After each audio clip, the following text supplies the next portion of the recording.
Coucou tout le monde, c'est Do, j'espère que vous allez bien. Petite vidéo pour vous parler du magnétisme.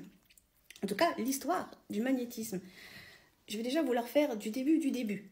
Donc déjà, le magnétisme vient de la pierre magnétite qui était dans le pays de la Magnésie, Magnésie en Thessalie exactement, qui serait aujourd'hui le nord-est de la Grèce, pour parler d'aujourd'hui.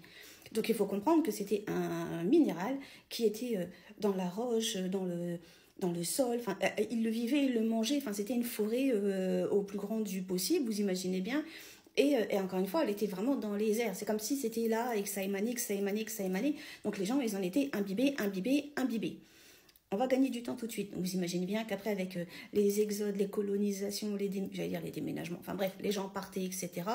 Donc du coup, comme ils étaient imbibés de magnétisme, du coup, vous avez compris, hein, magnésie, magnétite, oula, attendez, magnésie, magnétite, magnétisme, voilà.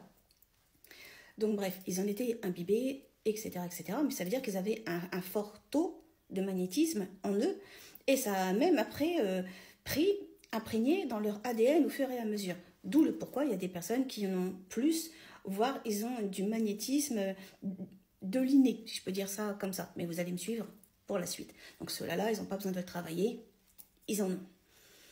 Ensuite, donc ça, c'est Thalès de Milet au 6e siècle avant Jésus-Christ qui a compris qu'il y avait un truc avec le fer, et le fer, la magnétite du coup, et que ça faisait en tout cas du bien à l'homme. Il avait compris que cette pierre-là, elle pouvait avoir une utilité à l'homme. Pas en soi ou quoi, juste, elle voyait que ça pouvait faire du bien sur la santé physique de l'homme. Ça, c'est déjà pas mal.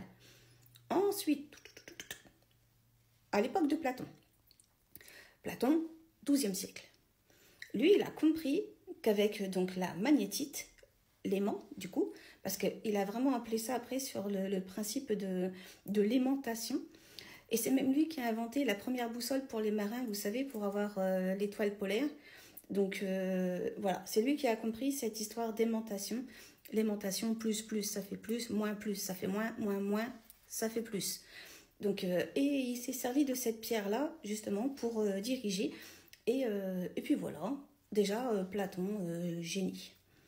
Le temps passant, et après, il faut aussi comprendre qu'il y a eu après vous savez, à l'époque des rois, il y avait le pape qui se mettait comme ça au-dessus du roi, histoire de dire, c'était un peu l'élu de Dieu, et il lui faisait une sorte de passation de pouvoir des rois, mais en même temps, quand tu mets tes mains comme ça indique aussi, oh là, je vous montre comme ça indique aussi que tu as le pouvoir de guérison, que tu as le pouvoir, toi, que Dieu te donne tous les pouvoirs, hein, c'est un peu ça, à savoir que c'était quand même un pays où on était quand même très chrétien et très catholique, donc le fait que tu étais limite adoubé par Dieu, t'étais quand même à la droite de Dieu, en fait.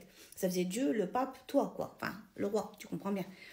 Et c'était quand même valorisant. Et le roi, il fallait qu'il prenne quelqu'un de la cour, un disciple ou peu importe, et il fallait qu'il fasse quand même juste la position comme ça des mains au-dessus de la tête de la personne, comme s'il arrivait à le guérir, à le soigner, enfin bref, il usait, ça faisait rien, hein, grosso modo, mais bon, l'intention était là, tout le monde y croyait, tout le monde y croyait, tout le monde fermait sa gueule, parce que sinon tu savais où tu allais, en fait.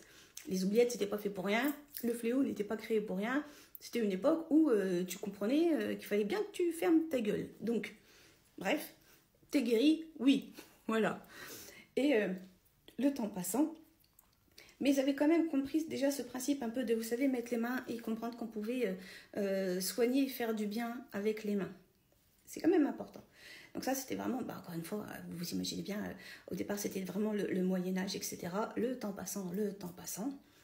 C'est vraiment à partir de 1640-44, parce que c'est vraiment Descartes, qui a compris qu'on pouvait faire du bien avec les mains sur le corps. Mais sur le corps de l'aspect physique et psychologique. Physique, mot de tête. Psychologique, par exemple, je sais pas, tu as une rupture amoureuse, t'es pas bien. Psychologique, voyez. Il avait vraiment compris ça. Maintenant, il faut aussi se remettre à l'époque de Louis XVI. Ils avaient aussi commencé à faire des électrochocs sur les animaux parce qu'ils avaient compris justement cette histoire de polarisation, de polarité. Vous savez, hein, le plus et le soin.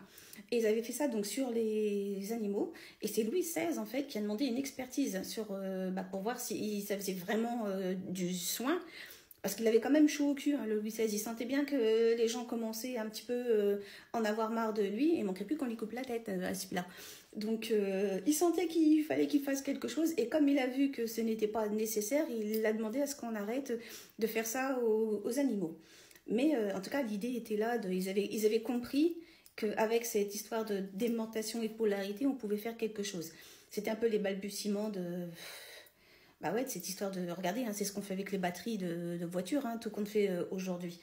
Donc, maintenant, aujourd'hui, c'est électrique. Mais bon, vous comprenez ce que je veux dire. Et on continue, on continue.